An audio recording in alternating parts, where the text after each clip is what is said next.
à tous et bienvenue dans cette nouvelle édition de Hors les Murs, tournée en ce moment à Limoges au début du mois d'avril pour le dimanche de Quasimodo. Nous sommes là pour les 72e ostensions limousines. Alors la question c'est pourquoi depuis le XVIe siècle, tous les 7 ans, les habitants de la région ressortent les saints qui ont fondé leur pays, les saints évangélisateurs. Alors pour cela nous allons rencontrer un historien, nous allons rencontrer des prêtres, des pasteurs, nous allons aussi rencontrer les gens des confréries et puis l'évêque qui va nous expliquer en quoi cette piété populaire est une marche pour une piété sans doute plus profonde. En l'an de grâce 994, une épidémie alimentaire causa 40 000 morts à Limoges. Pour cette raison, le corps de Saint Martial fut élevé et dès lors la peste de feu cessa. Le souvenir de cette intercession a déjà commencé pour un groupe de pèlerins partis depuis plusieurs jours. Un groupe de pèlerins avance dans les rues de Limoges. Ils sont venus à pied de Toul-Sainte-Croix, à 130 km de là, pour revivre le chemin d'évangélisation du premier évêque de Limoges, Saint Martial. Ce type de randonneur est assez rare en pays limousin, mais ceux-là n'ont pas pu résister à l'appel des ostensions septennales. Pour les ostensions limousines, on a voulu signifier, marquer ce grand moment de la ferveur limousine par une reprise de la marche de Saint Martial lui-même, qui a quitté Toul-Sainte-Croix, donc sur ma paroisse, pour arriver à Limoges, donc il y a X siècles. Hein. Voilà, donc c'est faire son parcours et le faire dans la joie. L'ostension, du latin ostendere, signifie exposer. Ce week-end, les reliques de Saint Martial, fondateur de l'église d'Aquitaine, et de 6 autres saints seront montrées à la population des fidèles. Conservées dans des chasses ou des reliquaires, elles peuvent être des parties du corps d'un saint ou des objets sanctifiés à son contact. Le rite remonte au Xe siècle. Une épidémie d'ergotisme, le mal des ardents, ravage Limoges en l'an 994. Les autorités religieuses décident d'exhumer des reliques, à savoir les corps de Martial et d'autres saints, pour sauver la population. On parle de 7000 guérisons, l'épidémie prend fin et une tradition d'ostension est née, agrégeant d'autres saints locaux d'année en année. Les reliques seront conservées à Limoges et dans les églises de toute la région. Après un millénaire d'ostension, la tradition s'est enracinée dans le Limousin et cette édition 2016 fête son inscription au patrimoine immatériel de l'UNESCO. C'est une force culturelle, pas non seulement au niveau cultuel, mais c'est surtout culturel tout de même. Puisqu'en fait, c'est la vie des gens, la vie sociale des gens. Et vous venez, là on va marcher jusqu'à Sainte-Valérie. Après 5 jours de marche, c'est l'arrivée pour les pèlerins à la petite église de Sainte-Valérie, une autre figure des ostensions limousines.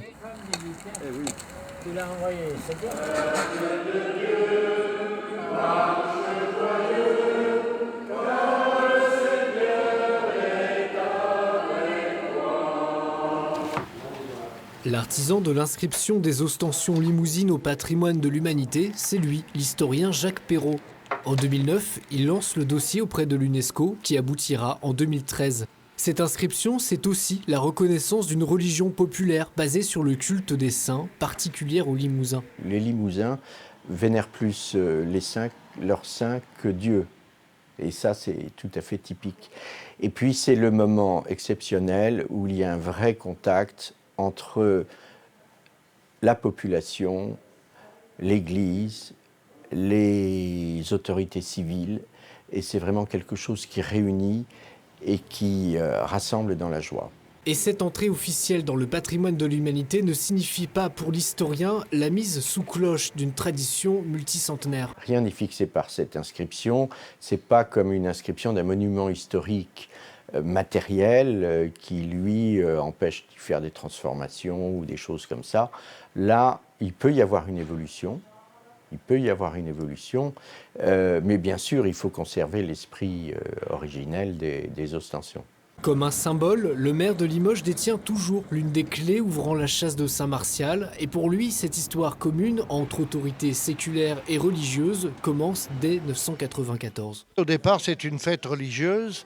À l'époque où la religion organisait la ville, la tradition républicaine a repris la position du maire qui est le représentant du peuple.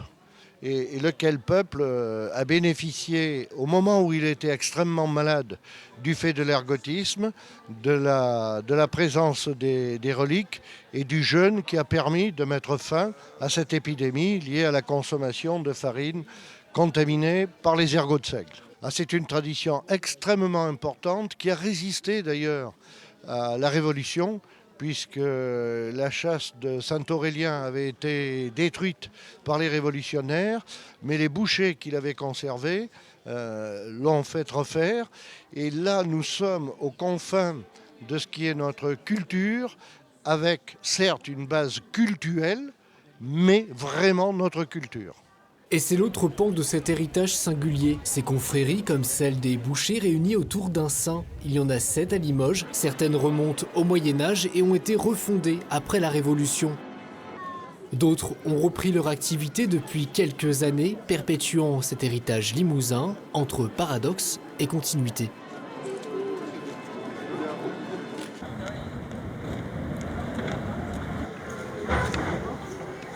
Père Jean-Marais Malégui, bonjour. Bonjour. Vous êtes curé de Solignac, et puis on peut le dire, vous êtes un passionné des ostensions et de territoire limousin.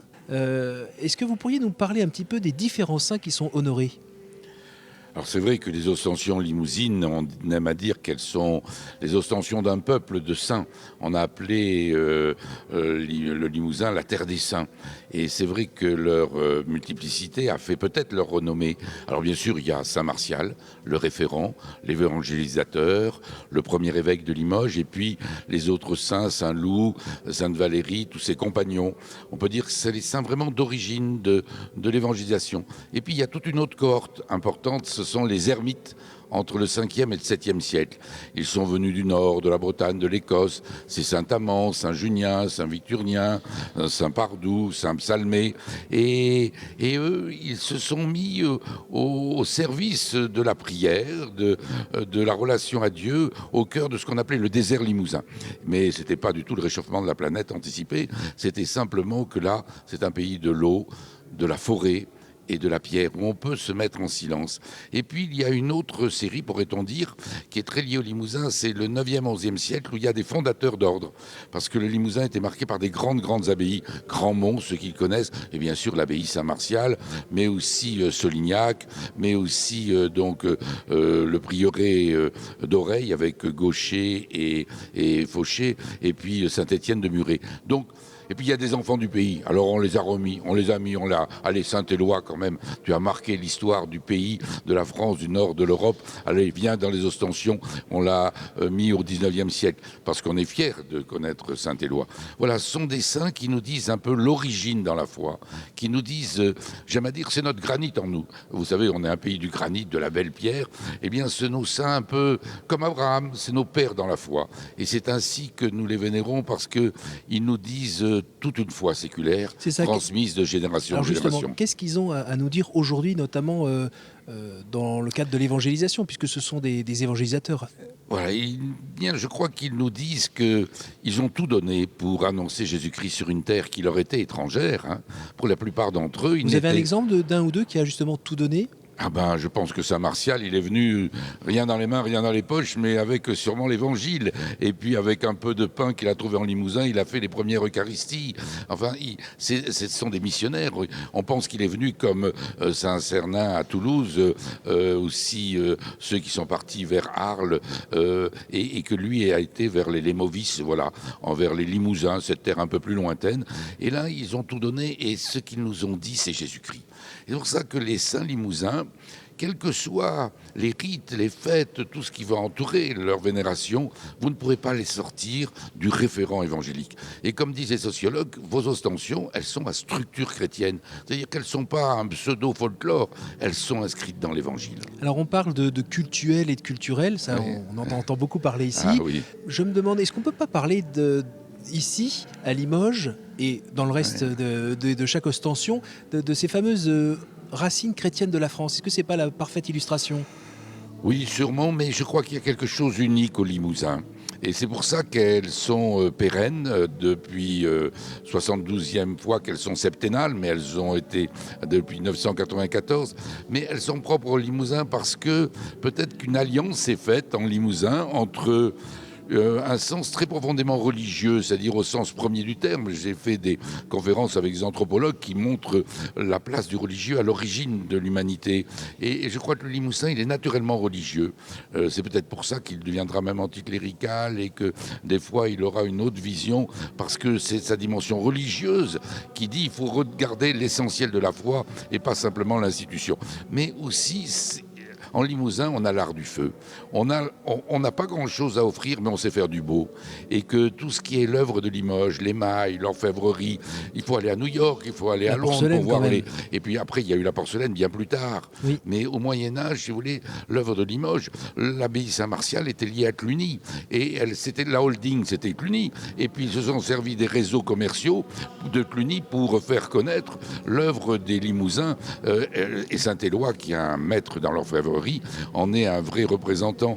Donc en Limousin, il y a peut-être cette alliance entre la créativité, la foi, l'espace, et on aime à dire que je ne connais pas dans le monde d'espace de culte qui ne crée pas de la culture. Quand vous voulez dire ce qui vous tient à cœur, vous faites toujours du beau. Et ce qu'on a à cœur au moment des ostensions, c'est faire de la beauté, décorer nos maisons, décorer. Et on a créé des chasses autour des reliques pour en chasser de merveilleux, ce qui est essentiel. Pour finir, parmi tous ces saints qui sont honorés, est-ce que vous en voyez un ou deux plus particulièrement de référence pour le temps que nous vivons, nous, aujourd'hui? Parce qu'il n'y a plus le mal des ardents, il est là sous une autre forme. Est-ce que vous pensez à un saint en particulier?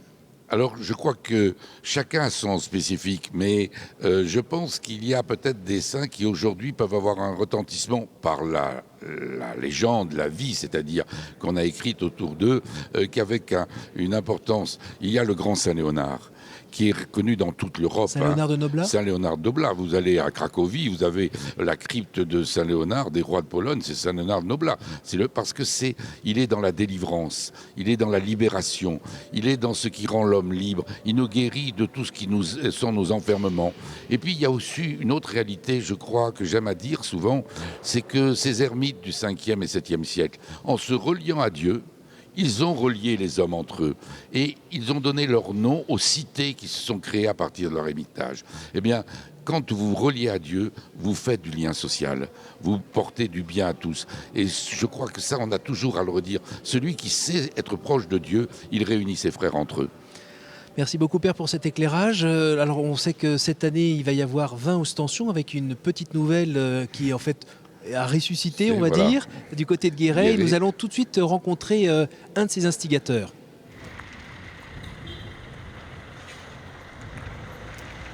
Nous nous retrouvons avec Arnaud Guillot qui est venu de Guéret avec son groupe. Guéret, c'est à 100 km de Limoges.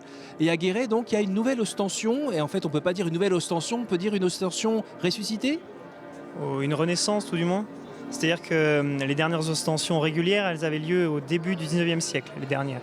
Il y a eu un essai qui a été fait dans les années 50, sous l'impulsion d'un évêque de Limoges qui aimait beaucoup les ostensions, Monseigneur Rastouille. Et sinon, elle n'a pas perduré parce qu'il n'y avait pas un groupe sur place pour justement fédérer autour de ce rassemblement.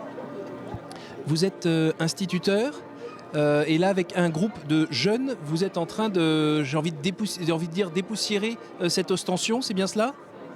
Alors dépoussiérer, je ne sais pas, on repart un peu de zéro, on a un passé quand même, mais on repart de zéro. Donc on recrée beaucoup de choses et c'est vrai qu'on est une jeune confrérie. Je suis le plus ancien, donc voilà, c'est moi le vieux. Et puis donc ça fait un peu l'effet inverse des autres confréries si vous voulez, parce que dans la nôtre il n'y avait que des jeunes et puis maintenant il y a des personnes plus âgées, d'âge mûr, etc. qui ont envie de rentrer dans la confrérie, donc ça fait l'effet inverse des autres. Si on parle de transmission, est-ce que c'est difficile auprès des jeunes là, qui sont autour de nous de le faire ? Difficile, non, parce que je leur ai demandé de nous accompagner justement. Donc c'est un groupe de servants d'hôtel de la paroisse. Ils nous accompagnent pour encadrer la procession. Et puis, alors bon, aujourd'hui c'est sûr, là, ils ont faim, ils trouvent ça long, mais c'est normal, hein, ça fait déjà 3 heures. presque 4 que la cérémonie a commencé, donc je comprends tout à fait, mais je pense que ça va les marquer et ça va peut-être leur donner envie de s'investir, de rentrer peut-être dans la confrérie ou dans une autre, et puis, ou de s'investir dans l'église, j'en sais rien. À quoi ça sert les ostensions aujourd'hui pour votre génération et celle qui suit? À quoi ça sert? Si vous posez cette question, peut-être à rien du tout, si vous voulez dire. On peut dire à rien, mais on prend du plaisir à le faire. On est dans l'église, on essaye de faire des choses pour l'église, on vénère des reliques et des images de saints qui sont des exemples pour nous. Donc concrètement, à quoi ça sert? À rien, mais on a beaucoup de résultats et beaucoup de plaisir à le faire. Donc ça sert à beaucoup de choses. Alors vous nous redonnez rendez-vous en octobre? Le 9 octobre, oui, à Guéret. Ouais. Merci beaucoup, merci à tous. Dans l'église Saint-Michel-des-Lions, l'une des principales églises de Limoges,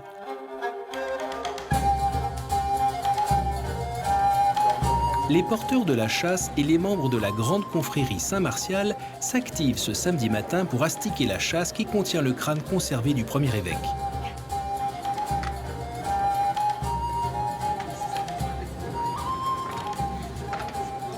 C'est toi qui vas ouvrir la colonne. Oh là, quel pauvre. Okay. Ils se sont bien amusés. Là, J'ouvre et je laisse ma clé. Oui, non, on remarque ces serrures. Dans quelques heures, la cérémonie de reconnaissance des reliques, qui a lieu tous les 7 ans, va débuter.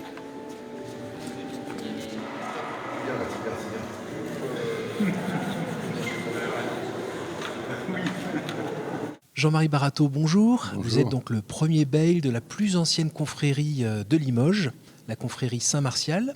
Cette confrérie qui a été érigée en 1356 par le roi Jean II le Bon. Alors on vous a vu il y a quelques instants lors de ce qui s'est passé samedi matin à l'aurore, qu'on a sorti les reliques, notamment celle de Saint-Martial qui est derrière nous de la tombe. Les chasses. Les chasses avec à l'intérieur les reliques. Voilà. Alors on va parler dans un instant de votre confrérie. Juste avant, je voudrais savoir dans quel état êtes-vous? Bien écoutez, un peu excité à l'idée d'avoir entre les mains le chef de Saint-Martial tout à l'heure. Et c'est un moment très, très important et où on ressent quelque chose. Il y a 7 ans, lorsque j'ai ouvert la chasse pour la première fois, j'ai été parcouru par l'esprit. Je ne sais pas comment le définir, mais c'est quelque chose de très particulier. Et Monseigneur Caliste, qui arrivait, qui venait juste d'être nommé, il n'était pas encore évêque, a ressenti la même chose. C'est extraordinaire. Qu'est-ce qui se joue ici ce week-end? Eh bien écoutez, c'est les ostensions limousines, c'est la foi limousine. On dit que le Limousin, c'est une terre d'évangélisation, mais le Limousin est chrétien, quoi qu'il arrive. C'est une foi très profonde et qui est attachée à ses racines. Donc les ostensions, c'est ses racines depuis 994. Alors on va parler de votre confrérie Saint-Martial dans quelques instants. Juste avant, je vous propose de regarder avec nous les images que nous avons tournées de la confrérie Saint-Aurélien et la confrérie Sainte-Valérie.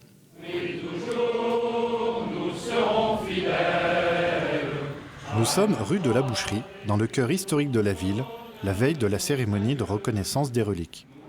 Tout le monde s'affaire aux derniers préparatifs pour que la fête soit au rendez-vous. On décore la rue aux couleurs de la confrérie Saint-Aurélien, blanc pour la paix, vert pour l'espérance.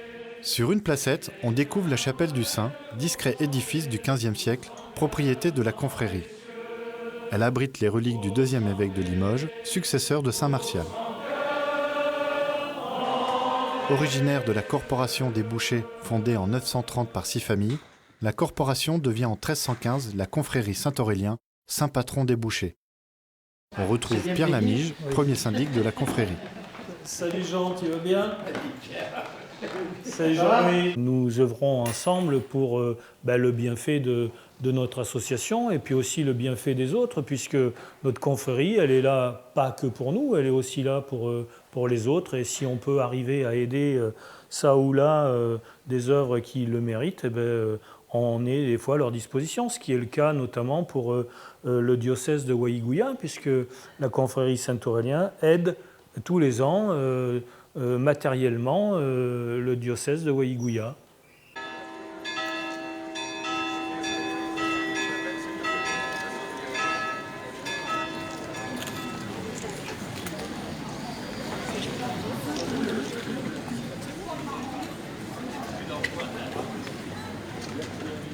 Aujourd'hui, la confrérie comprend une quarantaine de membres, dont la plupart descendent directement des familles fondatrices, même si la majorité d'entre eux ne sont plus bouchers.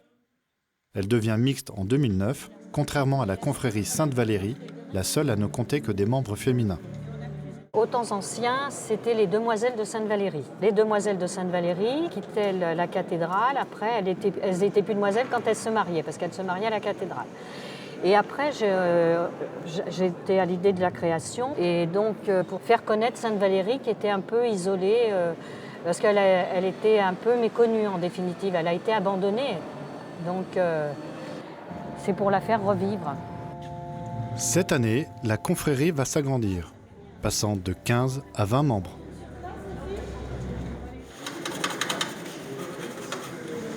Voilà Jean-Marie Barato, alors maintenant on va parler de votre confrérie. Alors dites-moi, vous êtes combien dans cette confrérie ? Alors, notre confrérie est limitée à 72 membres, pour rappeler bien sûr les disciples et les apôtres. Et donc voilà, ça déjà c'est une chose. Et actuellement nous devons être 61 ou 62. Je n'ai pas le chiffre exact parce qu'on a un confrère qui est décédé il y a une semaine. Il n'y a que des hommes ? Il n'y a que des hommes, c'est une confrérie d'hommes. Voilà, on respecte la tradition. Toutes les confréries étaient des confréries d'hommes autrefois, à part quelques-unes qui étaient féminines, en particulier la confrérie de Notre-Dame de Pitié, qui a son siège à la chapelle Saint-Aurélien. Et puis celle de Sainte-Valérie qu'on vient de voir. Et il y a celle de Sainte-Valérie qui, elle, est née en 2000. Alors dites-moi, comment on fait pour pour faire partie de cette confrérie ? Alors pour faire partie de la confrérie, c'est très simple, il faut être parrainé par 2 confrères.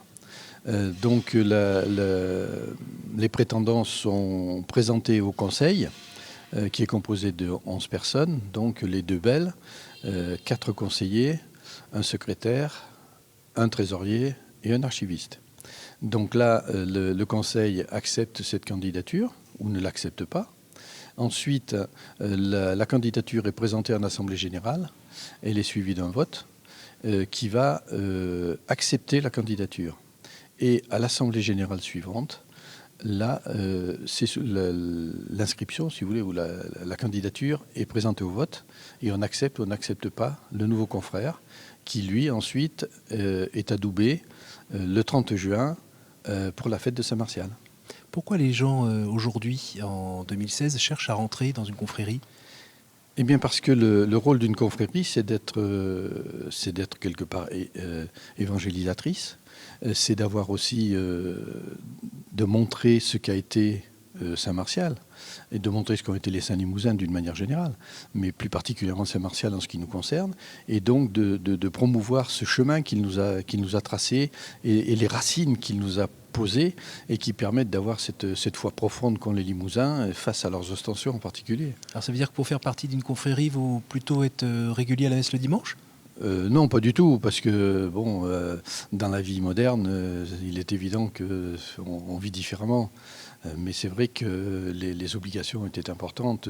Au Moyen-Âge, le premier bel devait rendre visite aux prisonniers, devait rendre visite dans les hôpitaux aux malades, ce qui peut plus se faire aujourd'hui. Les œuvres de charité pour l'aide de la miséricorde, là on voit bien ce que ça veut dire. Voilà, là on a toujours cette fonction-là.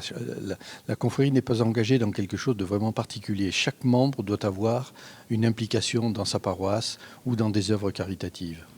Il y a des jeunes aussi qui ont postulé, qui sont rentrés ?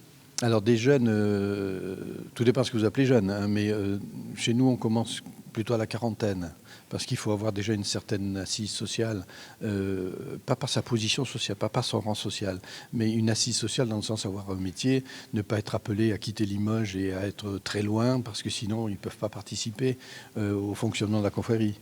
Les personnes sont principalement originaires du Limousin ? Oui. Oui, vaut mieux. En principe, mais certains ont des racines qui peuvent être des racines de leurs grands-parents, mais qui ne sont pas nés en Limousin, mais qui sont Limousins par les racines. Vous avez des insignes qui permettent de savoir que vous en faites partie ? Oui, alors nous avons un insigne qui est un émail on est au pays de l'émail, oui, qui est un émail, voilà, avec le buste de Saint-Martial que l'on met à la boutonnière de la veste. Nous avons une écharpe aux couleurs de la confrérie, à marron et blanc, et le premier bel et le second bel ont en plus une croix multilobée avec le blason de Saint-Martial dessus. Bien, je vous remercie beaucoup pour ces explications. On va vous laisser continuer cette grande journée, ce grand week-end.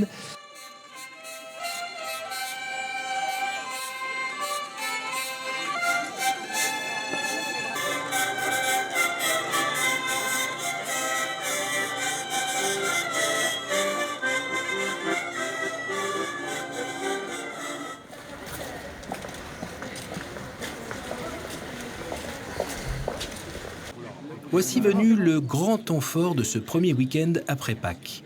L'ouverture de la chasse de Saint-Martial et l'authentification de sa relique devant l'évêque de Limoges, le maire de la ville, le curé de la paroisse où sa chasse est conservée, le premier bail et l'assemblée représentant le peuple limousin.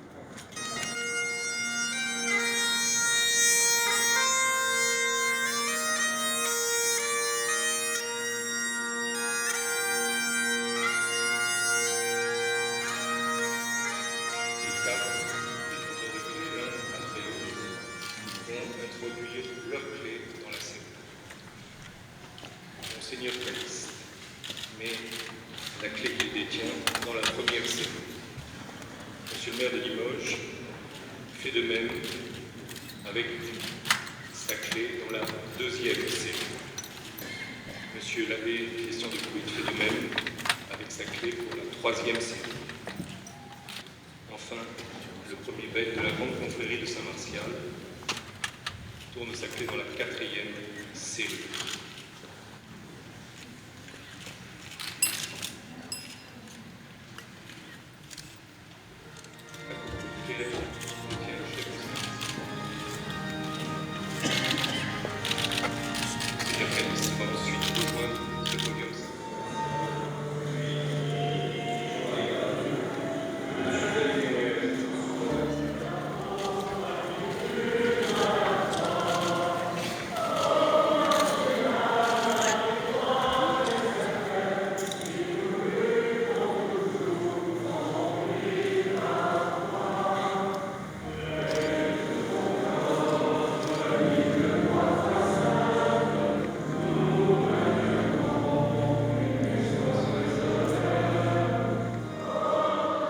Par sa présence et ses applaudissements, les membres de l'Assemblée et les responsables locaux mettent leurs pas dans ceux des fidèles qui les ont précédés depuis 1000 ans.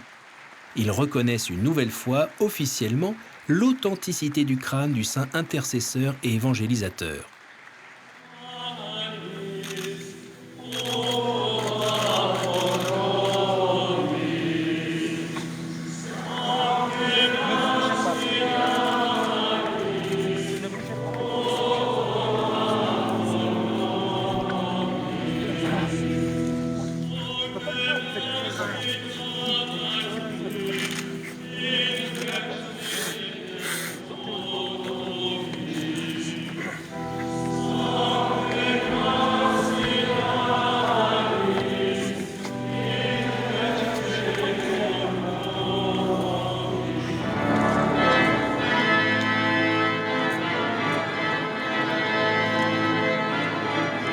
Cette année, chose rare, les reliques sont proposées à la dévotion. Entrer en contact avec les reliques comme pour se charger de la vertu de ces saints, une tradition qui remonte à plus d'un millénaire. Aujourd'hui, ce désir de contact revient notamment parce que ces saints sont considérés comme des intercesseurs. Ici, en Limousin, cette dévotion revêt un caractère particulier, la plupart des saints vénérés dans ces ostensions étant considérés comme des ancêtres. La plupart des saints qui sont vénérés dans ces ostensions sont des saints considérés comme des fondateurs. Fondateurs du diocèse de Limoges, les premiers évêques, Martial et ses successeurs, Saint Léonard, Saint Victurnien, Saint Junien, ce sont des saints éponymes. Et je crois que dans la dévotion à ces saints, il y a également ce que l'on pourrait appeler l'attachement aux ancêtres, l'attachement aux racines. Et je crois que ça explique en grande partie la popularité et la continuité des ostensions sur 10 siècles. Pourtant, cette dévotion a parfois été en retrait pendant ces 10 siècles. Avec la Révolution de 1789, les ostensions n'ont pas lieu et la dévotion est parfois sujette à des manifestations d'hostilité. Un certain nombre de reliques, pratiquement toutes, vont être sauvés. C'est le cas du chef de Saint-Martial, des premiers évêques, mais également Odora, Saint-Israël, Saint-Théobald, vont être sauvés, alors que dans les villes, tout au moins dans les campagnes, les reliquaires, les chasses, en métal précieux, généralement en cuivre, métal utile, ont été confisqués et fondus. Donc, les reliques sont cachées. Les ostensions de 1799 n'ont pas lieu, semble-t-il, ou elles ont lieu de manière souterraine, mais certains le notent quand même à la date 1799, ostension. C'est-à-dire que c'est important, ce temps septennal. Une importance qui engendre très vite la reprise des ostensions. Les reliques cachées sont de nouveau sorties et les chasses détruites sont refaites, comme celle de Saint-Martial qui date de 1809. Cette reprise est sans doute un peu modeste au départ, mais elle prendra de l'ampleur jusque dans les dernières décennies du XIXe siècle, où l'anticléricalisme et le laïcisme très fort en Limousin mettent un terme un temps à ces manifestations. Dans les dernières décennies du XIXe siècle, où le lien qui existait, qui était très fort entre Saint-Martial, protecteur de la ville, et la municipalité a été rompu par le fait que le maire, à partir de 1885, n'a plus voulu avoir sa clé et il ne l'a récupérée que dans les années 1970, par le fait également que dans un certain nombre de communes, les processions toutes, mais en particulier celles des ostensions, ont été interdites. Ce climat de tension s'apaise après la Seconde Guerre mondiale, où l'Église retrouve l'accès à la rue pour honorer ses saints. Depuis, tous les 7 ans, le peuple limousin se retrouve dans les rues autour de ses reliques.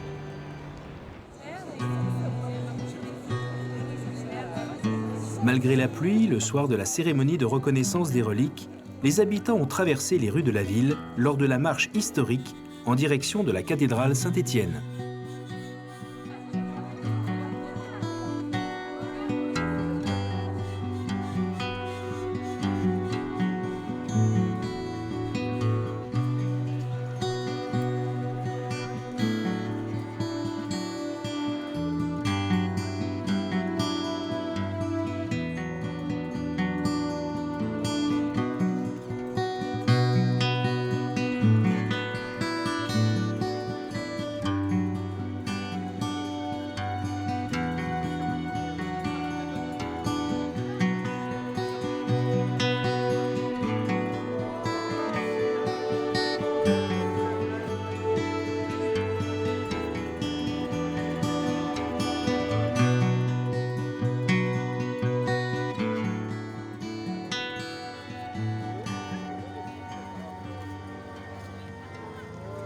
Vous serez mes témoins jusqu'aux extrémités de la terre. La vocation rayonne dans nos communautés chrétiennes. Ostensionnaire. Il y a une atmosphère très particulière. Les ostensions, c'est un grand rassemblement de tout le peuple limousin. Et les scouts, que ce soit les scouts et guides de France ou les scouts unitaires de France, font partie de ce peuple. Et la marche, entre autres, est une dimension importante pour le mouvement scout. Donc je crois qu'on se doit de participer à cette marche des ostensions pour accompagner les saints limousins. C'est une manière de rejoindre tout le peuple limousin, au-delà des chrétiens, au-delà des scouts. La fête de ce soir, la fête de demain, enfin surtout celle de ce soir, nous donne l'occasion de nous unir à l'ensemble des chrétiens du diocèse. Et je crois que la marche de ce soir s'inscrit vraiment dans la pédagogie scout. Je trouvais très beau les 2 temps où on a chanté le chant de la promesse dans les rues de Limoges et où on était tous ensemble, SUF et Scouts et Guides de France.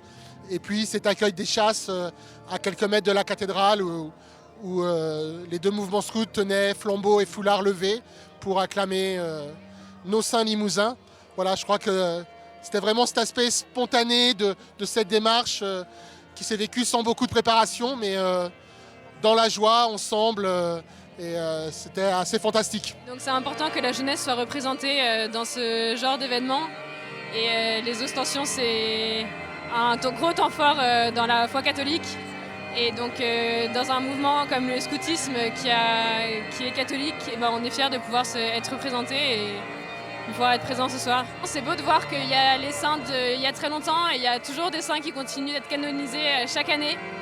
Et donc de voir que chacun a un témoignage à nous apporter, quelle que soit l'époque à laquelle ils ont vécu. et ils peuvent toujours intercéder pour nous, on peut toujours prier avec eux et ils nous aident au quotidien. Le jour se lève sur Limoges, surnommée la ville sainte. Il est 9h, l'heure de la grand-messe qui ouvre ses ostensions diocésaines.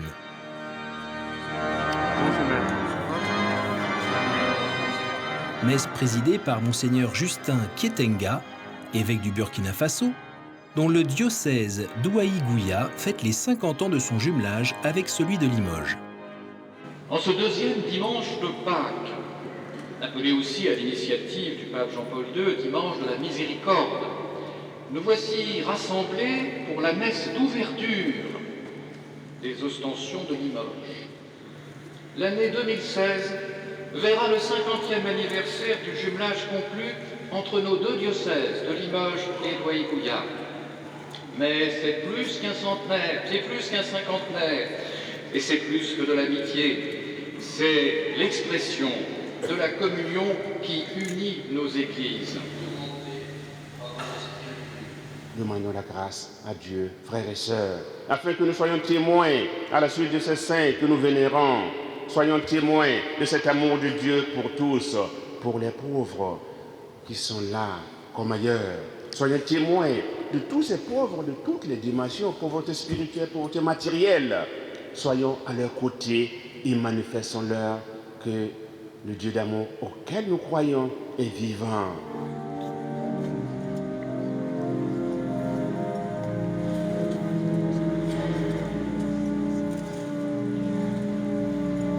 Tous les 7 ans, les syndics et les beyles, les responsables de la vingtaine de confréries, sont bénis par l'évêque et reconduits dans leurs responsabilités.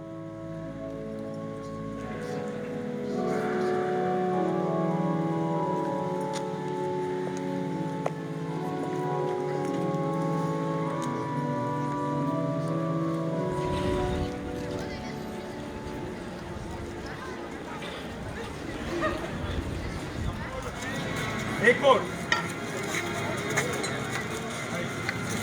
On tourne. Après la messe, la ferveur de la prière se poursuit.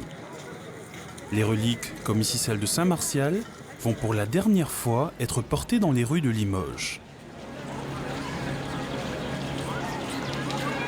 Si pour cette procession, prêtres et évêques portent leurs habits liturgiques, c'est parce que la prière est au cœur de ce moment fort des ostensions.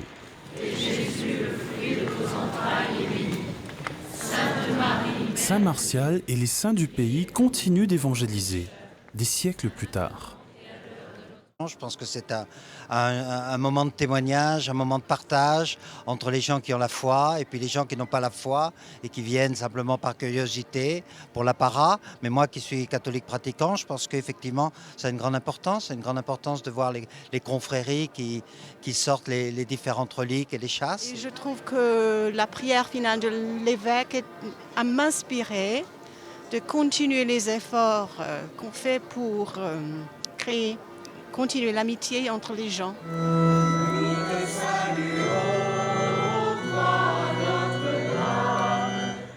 Pour les fidèles, cette démarche est aussi un moyen d'avancer dans sa foi. C'est un moment important dans la foi pour la vie d'un chrétien, parce que c'est l'occasion de revivre, de redire ce que ces saints ont apporté aux Limousins, et puis de se souvenir que nous aussi, on peut essayer de suivre un petit peu leur chemin et de vivre mieux, d'aimer un peu plus les autres, d'être un peu plus pacifique et d'apporter plein de choses dont le monde a besoin aujourd'hui. Ça m'apporte beaucoup de choses dans ma foi, ça m'aide à avancer. Ce sont des saints et les saints, on n'en voit pas tous les jours. Au-delà des fidèles, ce temps de prière a rassemblé une dernière fois toute une population. Encore quelques notes de musique.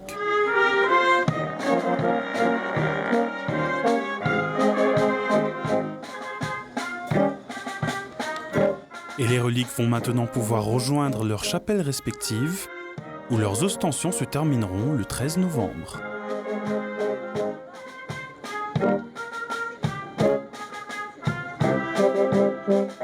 Pour cette dernière partie d'émission, nous nous retrouvons dans les jardins de l'évêché avec Monseigneur François Caliste.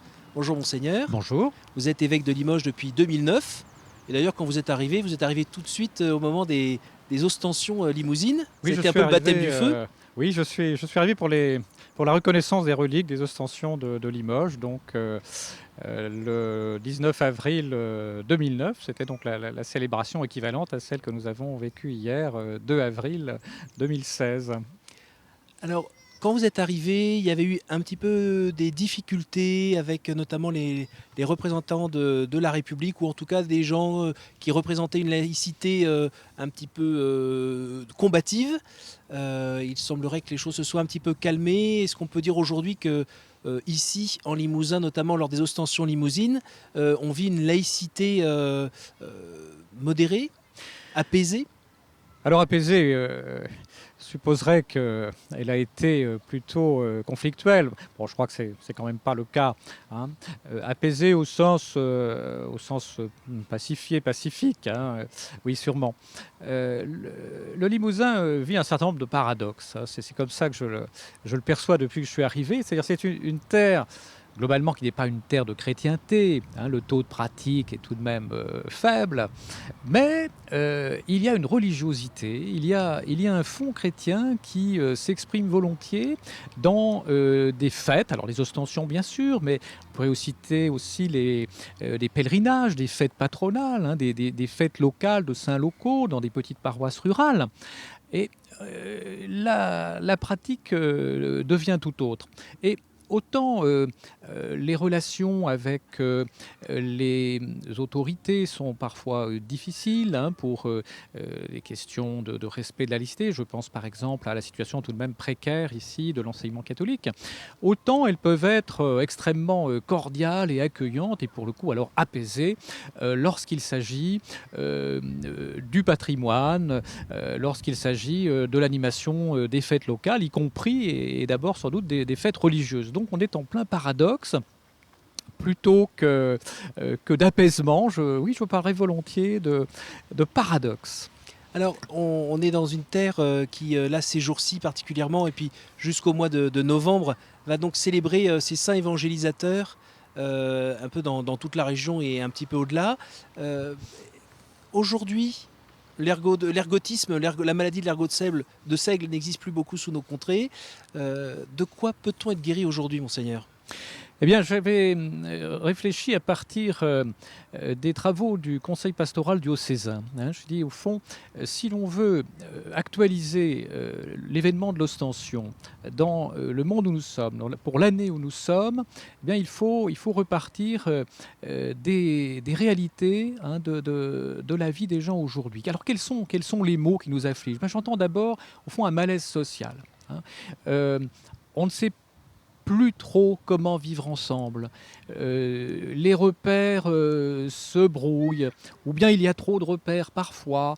Il y a le chômage, il y a la distance de plus en plus grande des responsables, des preneurs de décisions. Cela inquiète souvent les plus petites communes, par exemple, hein, dans le contexte de la nouvelle régionalisation. Bon, il y a évidemment les répercussions des conflits lointains, mais qui tout de suite se retrouve ici à travers le phénomène dramatique hein, de la migration de nombreuses familles de réfugiés. Alors, on peut aussi parler des addictions personnelles. Alors, il y a évidemment voilà, des comportements addictifs, enfin, toutes les formes de violence et d'injustice, toutes les formes d'exploitation, dans un contexte global de crise et d'absence de repères communs ou d'absence de projets communs qui fait qu'on sent une population tout de même globalement désorientée. Alors je crois que la guérison, eh bien, elle peut être cherchée hein, du côté de ce repère séculaire, même millénaire, qu'est l'Évangile. Au fond, face à des situations qu'on n'était pas capable de maîtriser, face à des maux qui, à vie humaine, étaient très difficiles à surmonter, hein, la maladie et la guerre au Xe siècle, eh bien, on a eu recours à l'intercession des saints. puis au fond, aujourd'hui, nous pouvons retrouver cette même dynamique. Bien sûr, cela ne dispense pas de faire effort. Hein. Humainement, nous pouvons aussi lutter contre le mal. Nous pouvons aussi agir Mais Monseigneur, au niveau de est-ce notre qu'on en a volonté, envie de notre liberté. Est-ce qu'on a envie d'être guéri? Alors Parce ça, que c'est- finalement, entre guillemets, sa maladie, on la connaît, mais on ne connaît pas trop ce qui se passe après quand on se donne au C'est- Christ. C'est toujours un risque de fait hein, de rester, de vouloir rester dans ses difficultés ou dans ses habitudes ou dans ses addictions. Mais le Christ nous propose un chemin fabuleux de guérison. Hein. Mais il questionne notre désir. Dans la lettre pastorale que j'ai eu l'occasion de rédiger pour préparer cette année, hein, j'ai rappelé plusieurs épisodes hein, où le Christ pose ces questions tout de même inattendues. Hein. Que veux-tu que je fasse pour toi? Veux-tu guérir?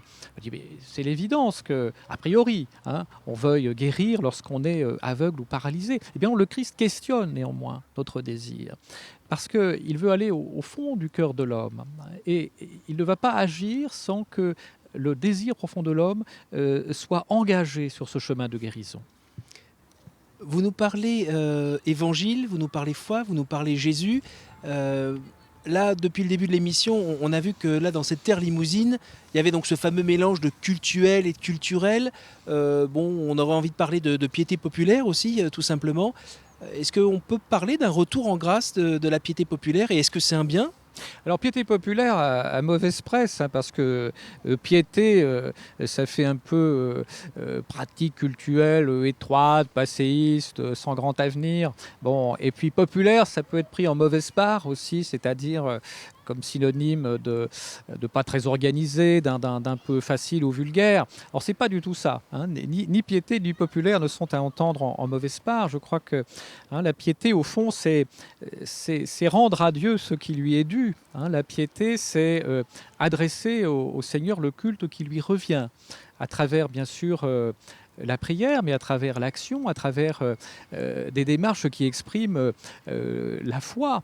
Et là, nous sommes dans la piété, hein, dans la mesure où toutes les processions qui accompagnent les ostensions, la vénération des reliques des saints, eh bien, est ordonnée justement à ce culte rendu à Dieu, qui est celui vers qui les saints nous orientent. Hein. Les saints ne sont pas leur propre fin. Ils ne nous invitent pas à les honorer pour eux-mêmes, mais pour celui qu'ils ont choisi de suivre, le Christ. Et puis populaire, parce que vraiment c'est l'expression de tout un peuple. Populaire au sens où toutes les classes sociales, tous les réseaux, toutes les personnes, quelle que soit leur foi et leur conviction. Hein, autour des ostensions, il y a bien sûr des catholiques pratiquants, mais il y a des chrétiens non catholiques, il y a des catholiques peu pratiquants, il y a des pas pratiquants du tout, et même des chercheurs de Dieu ou des personnes qui se tiennent à distance de toute religion. C'est un lieu d'évangélisation alors?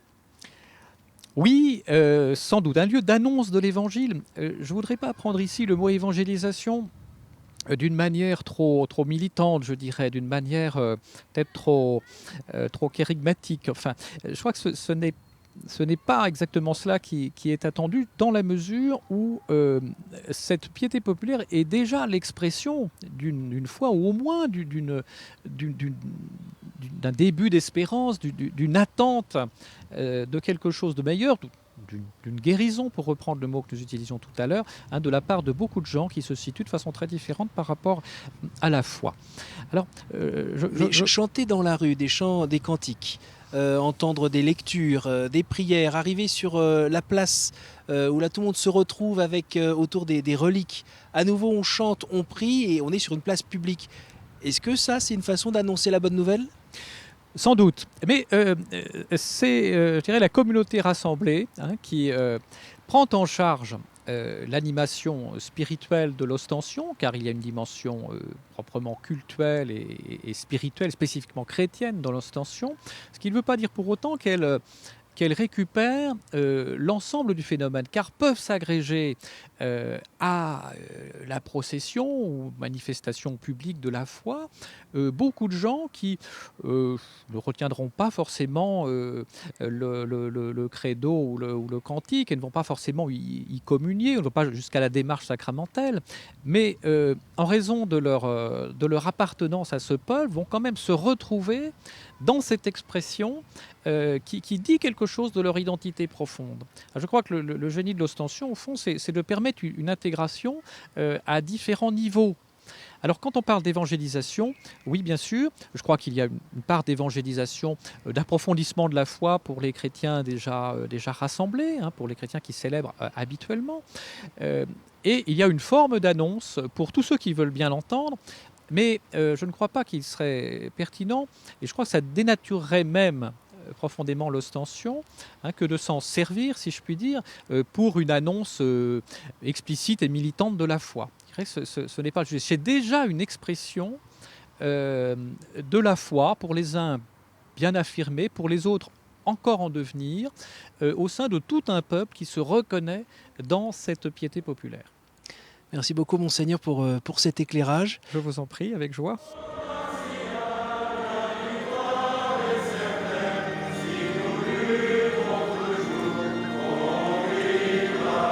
Nous voici arrivés à la fin de cette édition de Hors les murs sur les ostensions limousines, les 72e ostensions septennales. Alors avec vous, nous avons essayé, et surtout nos invités, de mieux comprendre le mystère qui fait vivre ici ce mélange entre cultuel et culturel. Alors merci à vous tous pour votre fidélité. Vous pouvez évidemment revoir ce programme sur ktotv.com. Je remercie aussi toutes les équipes qui ont permis la réalisation de cette émission. Merci à vous tous et bonne soirée.